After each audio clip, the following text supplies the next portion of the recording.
కళ్యాణ్ రామ్ ఒకప్పుడు కళ్యాణ్ రామ్ సినిమా అంటే నిజంగా భయంకరమైనటువంటి ఎక్స్పెక్టేషన్స్ ఉంటాయి అబ్బా. ఆయన దగ్గర నుండి వస్తుందంటే ఖచ్చితంగా కొత్త జోనరా ఉంటుంది అనేటటువంటి ఒక టాక్ ఉండేది. ఇంకోటి తెలుసా, కళ్యాణ్ రామ్ అంట స్టోరీ లైన్లో ఒప్పించడం ఏదైతే ఉందో ఇది చాలా పెద్ద టాస్క్ అంట. రైటర్స్ అంట భయపడే వాళ్ళంట, డైరెక్టర్లు అంట ఆయనతో స్టోరీ డిస్కషన్ చేయడానికి చాలా ఆలోచించే వాళ్ళంట. ఒకప్పుడు అంత మాస్టర్ పీస్ తీసేటటువంటి కళ్యాణ్ రామ్ గారు ఈరోజు ఈ విధంగా ఎందుకు మరతపడ్డాడు అనేటటువంటిది ఇంకొన్ని అప్డేట్స్ అయితే ఉన్నాయన్నమాట. మన అయ్యగారి సినిమా ఓటీటీకి రాబోతుంది. ఇది ఏదైతే ఉందో మెయిన్ అప్డేట్. ఇంకా కోర్ట్ అనేటటువంటి ట్రైలర్ రిలీజ్ అయింది. ఇది ఎలా ఉంటుంది, దీని గురించి ఎందుకు డిస్కషన్ చేయాలంటే చెప్తా, వీడియో మధ్యలో చెప్తా. ఈరోజు ఈ వీడియోలో డెప్త్ మంచి మంచి అప్డేట్స్ అయితే ఉన్నాయి. సో వీడియో అయితే చివరిదాకా చూసేటటువంటి ప్రయత్నం చేయండి. మొట్టమొదటి ఏంటంటే, ఒక ఎదవ ట్విట్టర్లో ఏమని ట్వీట్ చేసిందో చూడండి. సీతమ్మ వాకిట్లో సినిమాల చెట్టు ఏదైతే ఉందో రిలీజ్ అయింది, రిలీజ్ అయింది. ఫ్యాన్స్ దాన్ని రీక్రియేట్ చేసేటటువంటి ప్రయత్నం చేస్తున్నారు.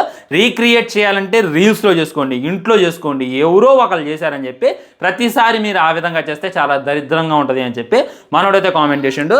వాడికైతే హానెస్ట్గా చెప్తున్నా, రిలీజ్ చేసేదే అభిమానులు ఎంజాయ్ చేయడానికి అనేటటువంటి గుర్తుపెట్టుకో.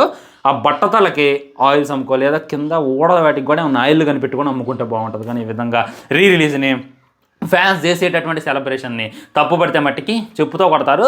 వాడు అదృష్టం ఏంటంటే వాడు మొహం ఎలా ఉంటుంది అనేటటువంటిది కూడా ఎవరికి తెలియదు. అందుకే వాడు ఇంకా బతికిపోతాడు. దాన్ని పట్టుకొని అసలు డైరెక్ట్గా సీతమ్మలో సినిమా రిలీజ్ అయింది. అక్కడ అభిమానులు వెళ్తున్నారు.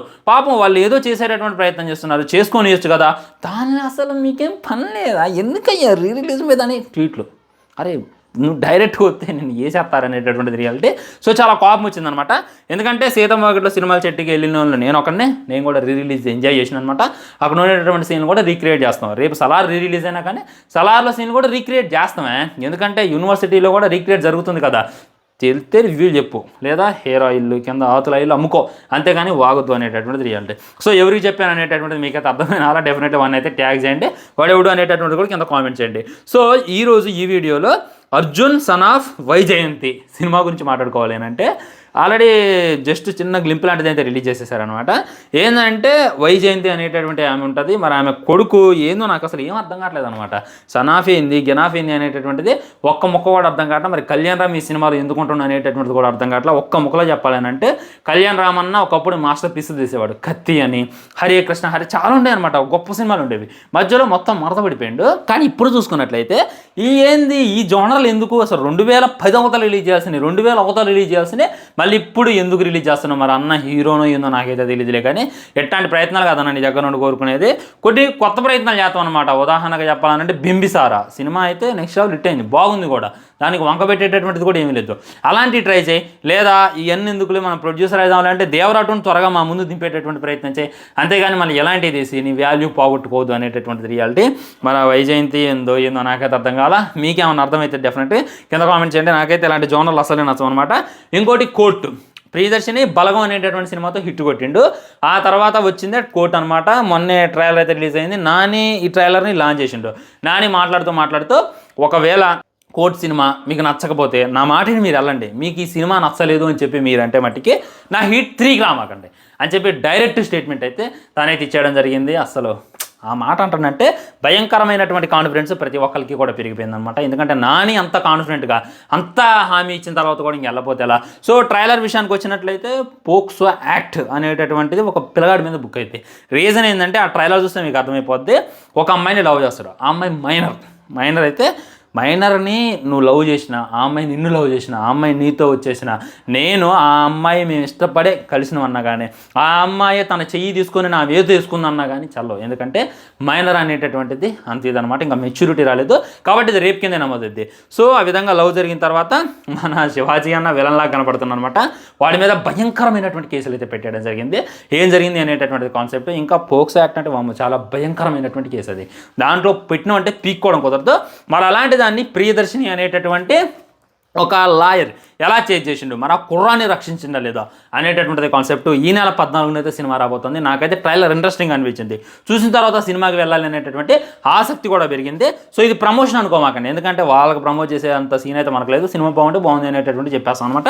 ఇంకోటి మన ది ప్యారడైజ్ టీజర్ రిలీజ్ అయిన దగ్గర నుండి, గ్లిమ్స్ రిలీజ్ అయిన దగ్గర నుండి భయంకరమైనటువంటి ట్రోల్స్ వస్తూనే ఉన్నాయి, విమర్శలు వస్తూనే ఉన్నాయి. ఆ విమర్శల్ని ట్రోల్స్ అన్నింటినీ కూడా తిప్పి కొడుతూనే ఉన్నారనమాట. సో ప్యారడైజ్ నుండి వచ్చినటువంటి లీక్ ఏంటంటే, ఇందులో మన నాని అన్న ట్రాన్స్జెండర్ లాగా కనపడుతానంట. బబ్బబ్బబ్బబ్బ వాట్ ఏ థాట్. ఆ థాటే హైలైట్ అనమాట. ఇంకా తనకి 2 పిలకలు ఎందుకు ఉన్నాయంటే చిన్నప్పుడంట వాళ్ళ అమ్మంట ఆ విధంగా పిలకలేసి పెంచేదంట. అదే పిలకల్ని పెద్దయ్యాక కూడా కంటిన్యూ చేస్తారంట. సినిమా స్టోరీ మొత్తం కూడా బయటకు వచ్చేస్తాం అనేటటువంటి ఫీలింగ్ కూడా నాకు కలుగుతుందనమాట. ఈ ప్యారడైజ్ ఏదైతే ఉందో ఫుల్ రా ఉంటుందంట. చిన్న పిల్లగాళ్ళకైతే పర్మిషన్ ఉంటుందంట. మ్యాక్సిమం థియేటర్లోకి వచ్చే ముందు వాడి ఆధార్ కార్డ్ చెక్ చేసి మరీ లోని పంపిస్తారంట. అంత అడల్ట్గా సినిమా యొక్క డైలాగ్లే కాదు సినిమాలో ఉండేటటువంటి సీన్లు కూడా భయంకరమైనటువంటి అడల్ట్గా ఉండబోతున్నాయి అనేటటువంటిది క్లారిటీగా అర్థమవుతుంది. సో ఈ ప్యారడైస్ కోసం కూడా మనమైతే గల్లి వెయిట్ చేస్తున్నాం ఫ్రెండ్స్. వెయిటింగ్ అనమాట. నాని ట్రాన్స్జెండర్ అంటే వామ్మో అసలు తీసుకోలేకపోతుండో మరి ఫ్యాన్స్ ఏమైపోతారు అనేటటువంటిది రియాలిటీ. సో ఈ లంచాకుడు కథ కోసం అయితే నేనైతే గల్లి వెయిట్ చేస్తాను. ఇంకోటి ఏంటంటే ఫ్రెండ్స్, అయ్యగారి సినిమా ఈ నెల 25th వస్తుంది. నాకైతే నమ్మకం లేదు వస్తుంది అంటారు కానీ ఎప్పుడు రిలీజ్ చేస్తారనేటటువంటిది మనకైతే తెలియదు అనమాట.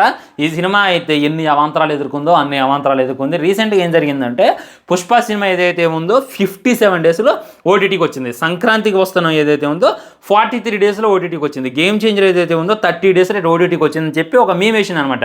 అంటే ఎంత లేటుగా ఓటీటీకి వస్తే అంత హిట్ అయినట్టు అని చెప్పి వాడైతే మీమ్ వేయడం జరిగింది. నాకు చూసినప్పుడు అనిపించింది మరి అయ్యగారి సినిమా ఈ వంతును చూసుకుంటే భయంకరమైనటువంటి బ్లాక్ బస్టర్గా ఇప్పుడు ఆ సినిమా రిలీజ్ 2021 రిలీజ్ అయింది. ఆల్మోస్ట్ 2 years అవుతుంది. ఇప్పుడు ఓటీటీకి వస్తుంది. ఈ లెక్కన మాట్లాడుకుంటే అది ఇంకా భయంకరమైన హిట్గా. సో అది గుర్తుపెట్టుకోమాకండి. సో నేనైతే వెయిటింగ్ ఫ్రెండ్స్. ఏజెంట్ సినిమాలో మళ్ళీ నువ్వు ఎదురెదురు వస్తే సాంగ్ ఏదైతే ఉందో చాలా బాగుంటుంది. ఆ తర్వాత వెళ్ళి వార్నింగ్ ఇస్తాను అనమాట మినిస్టర్కి. అది కూడా నెక్స్ట్ లెవెల్ ఉంటుంది. ఆ రెండింటి కోసం అయితే నేనైతే ఎగ్గాలి వెయిట్ చేస్తున్నా. సో ఏజెంట్లో వెయిట్ చేయడానికి అయితే ఇది ఉందన్నమాట. ముఖ్యంగా చెప్పుకోవాలంటే ఇది ఆల్రెడీ నేను వీడియో కూడా చేసేసా. మళ్ళీ ఒక హింట్ ఇచ్చేస్తాను మీకు. SSME 29కి సంబంధించినటువంటి లీక్ అయితే అయిందనమాట. ఇది ఏదైతే ఉందో చాలా బాధాకరం. ఈ విధంగా లీకులు చేయడం ఏంటి అని చెప్పి కూడా చాలామంది అయితే కామెంట్ చేస్తున్నారు. దానికి సంబంధించిన క్లారిటీ ఆల్రెడీ ఇచ్చేసాను అనమాట. ఇంకో పెద్ద న్యూస్ ఏంటంటే అఖండ 2 అనమాట. ఇది ఏదైతే ఉందో షూటింగ్ శరవేగంగా జరుపుకుంటుంది. మ్యాక్సిమం నెక్స్ట్ మంత్ కల్లా ఒక చిన్న గ్లిమ్స్ లాంటిది రిలీజ్ చేసేటటువంటి ప్రయత్నం బోయపాటి సీన్ గారు అయితే చేస్తున్నట్ట. ఆల్రెడీ తమను మాట్లాడినటువంటి మాటలు అన్నీ కూడా మనం విన్నాం. ఆది పెన్షెట్ ఇందులో అయితే విలన్గా నడుస్తుండో. సో ఇదేదైతే ఉందో నెక్స్ట్ లెవెల్ అని చెప్పి నేనైతే అనుకుంటున్నా ఫ్రెండ్స్. వెయిటింగ్ మరి అఖండ 2 కోసం. ఈ మసూదా 2 గురించి కూడా చాలా మంది అప్డేట్స్ అయితే అడుగుతున్నారు అనమాట. మసూదా 2 ఏదైతే ఉందో కొద్దిగా టైం టేకింగ్ ప్రాసెస్. అదైతే ఇప్పట్లో వచ్చేటట్టు ఏం కానట్లేదు. ఆ డైరెక్టర్ ఇంకా రాసుకుంటూనే ఉన్నాడు. మరి 2 రోజులు రాసిన తర్వాత మనం ముందు పెట్టేటువంటి ప్రయత్నం చేస్తామని చెప్పి క్లారిటీగా అర్థమవుతుంది. అండ్ చావా గురించి మాట్లాడుకోవాలంటే ఆల్రెడీ దీనికి సంబంధించి తెలుగులో డబ్ చేసి రిలీజ్ చేసినటువంటి ప్రొడ్యూసర్స్ అయితే దీని గురించి మాట్లాడారు. మొత్తం ఎంత ఖర్చు అయింది సార్ అంటే 42 లక్షలు ఖర్చు అయిందంట సినిమాని ఓన్లీ డబ్ చేయడానికి. నాకు తెలిసి ఒక చిన్న సినిమా తీసేయచ్చు డబ్బింగ్ చేసిన దాంట్లో. ఆ సాంగ్స్ని డబ్బింగ్ చేయడానికి మంచి డబ్బింగ్ ఆర్టిస్ట్ని పెట్టుకోవడానికి మంచి క్వాలిటీ తెంపడానికి మాకైతే చాలా టైం పట్టింది. ఆల్మోస్ట్ డబ్బింగ్కే 42 కోట్లు ఖర్చు అయిందని చెప్పారు. కానీ తెలుగులో చూసుకున్నట్టయితే చావా సినిమా కొద్దిగా డల్గానే రన్ అవుతుంది అనమాట. కలెక్షన్స్ కూడా కొద్దిగా తక్కువగానే వస్తున్నాయి. కలెక్షన్స్ గురించి ఇంకో వీడియో చేసుకునేటటువంటి ప్రయత్నం తప్పకుండా చేద్దాం ఫ్రెండ్స్. ఇది అనమాట అప్డేట్స్ అయినా ఫ్యాక్ట్స్ అయినా. మీకేమైనా అప్డేట్స్ కావాలని చెప్పి నన్నైతే కింద కామెంట్ చేయండి. డెఫినెట్గా చెప్పేటటువంటి ప్రయత్నం చేస్తాను. ఇంకొకటి ఏంటంటే మన కన్నప్ప సినిమా అంటే ఫస్ట్ స్టార్టింగ్లోనంటే ఏమనుకొని తీశారు అని అంటే 60 కోట్లు 50 కోట్లు ఫినిష్ చేసేస్తాం అనుకున్నారు. కానీ కట్ చేస్తే ఆ సినిమా ఏదైతే ఉందో ఆ 90 కోట్లకి వెళ్ళిపోయిందంట. దాంట్లో ప్రభాస్ అన్నకి ఒక 30 కోట్లు ఇచ్చారని చెప్పి నేనైతే అనుకుంటున్నా. మిగిలిన కాస్ట్ కూడా ఇచ్చారు. సో కన్నప్ప సినిమా ఏదైతే ఉందో మంచి ప్రెస్టేజ్ ప్రకటన. ఇప్పటిదాకైతే సినిమా మీద నెగిటివ్ లేదు. సాంగ్ ఒకటి రిలీజ్ అయిన తర్వాత టీజర్ ఒకటి రిలీజ్ అయిన తర్వాత సినిమా మీద అయితే పాజిటివ్ ఉంది. ముందు ఎలా ఉంటుంది అనేటటువంటి దానికోసం అయితే అందరూ ఈక్వల్ వెయిట్ చేస్తున్నాడు. ఇంకా రాజసాబ్ గురించి అయితే పట్లాడుకోవద్దు. సలార్ 2 ఏదైతే ఉందో అలా జరుగుతుంది. ఎన్టీఆర్ నీల్ షూటింగ్ ఏదైతే ఉందో ఇంకా శరవేగంగా జరుగుతుంది. సో ఇక్కడైతే నేను సాగదే తెలుసుకోలేదు. ఏమేమి అప్డేట్ కావాలనేటటువంటిది కూడా శరవేగంగా ఇచ్చేసా. అండ్ RC16 బుచ్చిబాబు గారికి మాట్లాడుకోవాలంటే ఇది ఏదైతే ఉందో నెక్స్ట్ లెవెల్ ప్రాజెక్ట్. ఆల్రెడీ దీనికి షార్ట్ వీడియోస్ ఉన్నాయి. మన ఛానల్లో వెళ్ళి క్లిక్ చేయండి. ఏనుగుతో ఫైట్ ఉంటుందంట. భయంకరమైనటువంటి VFX ప్లాన్ చేస్తుండ్రు. ఒక కబడ్డీ ప్లేయర్లా కానవుతుంది అనేటటువంటిది బయట కట్టి టాక్. అండ్ కన్నడలో ఉన్నటువంటి సూపర్ స్టార్ ఎవరైతే అందరూ నటిస్తున్నారు. అండ్ జైలర్ 2 కూడా త్వరగానే షూటింగ్ అయితే కంప్లీట్ చేస్తారు. త్వరగానే ఆ సినిమా కూడా మనం ముందుకు వచ్చేటటువంటి ప్రయత్నం చేస్తాం ఫ్రెండ్స్. అది ఈ రోజు అప్డేట్స్ అయినా ఫ్యాక్ట్స్ అయినా వీటన్నింటిలో మీకు ఏది ఇంట్రెస్టింగ్ అనిపిస్తుంది అనేటటువంటిది డెఫినెట్గా కింద కామెంట్ చేయండి. వీడియో లైక్ చేయండి, షేర్ చేయండి, ఛానల్ సబ్స్క్రైబ్ చేయండి. వందే మాత్రం జై హింద్. నమస్కారం.